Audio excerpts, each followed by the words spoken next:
గవర్నర్లు, రాష్ట్రపతులు వాళ్ళకిచ్చినటువంటి గడువు లోపల బిల్లులు పెట్టకపోతే, బిల్లుల మీద సంతకం పెట్టకపోతే చూస్తూ ఊరుకోవాలా? సుప్రీంకోర్టు ప్రశ్నించింది రాజ్యాంగ ధర్మాసనం కేంద్ర ప్రభుత్వాన్ని.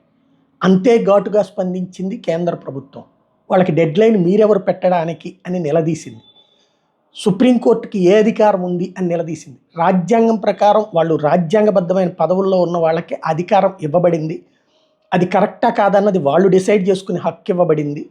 వాళ్ళు తిరస్కరించినప్పుడో సమర్థించినప్పుడో మీకు హక్కు ఉంది తప్పించి వాళ్ళ దగ్గర ఉన్నప్పుడు ఇన్ని రోజుల్లోపు అని చెప్పే హక్కు మీకు లేదు అని చెప్పింది. మేము చూస్తా ఊరుకోవాలా?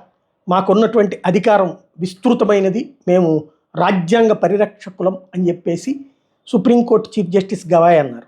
దానికి కేంద్ర ప్రభుత్వం కూడా ఘాటుగా స్పందించింది. అడ్వకేట్ జనరల్ అంతకంటే ఘాటుగా స్పందించారు. దేశంలో కోట్ల కేసులు పెండింగ్లో ఉన్నాయి. సుప్రీంకోర్టు, హైకోర్టులోనే లక్షల కేసులు పెండింగ్లో ఉన్నాయి. మరి వాటి సందర్భంలో ఎవరు డెడ్లైన్ ఇవ్వాలా? అది మీరు డిసైడ్ చేసుకోవాలా? అట్లాగే ఇదైనా సరే దాంట్లో మీకు డెడ్లైన్ ఎవరన్నా ఇస్తే ఎట్లా ఫీల్ అవుతారు? గవర్నరో రాష్ట్రపతి మీకు డెడ్లైన్ ఇచ్చి ఇన్ని రోజుల్లోపు ఈ కేసు తేల్చమని చెప్తే మీరు ఎట్లాగా డిసైడ్ అవుతారు? మీరు ఎలా ఫీల్ అవుతారు అని నిలదీశారు.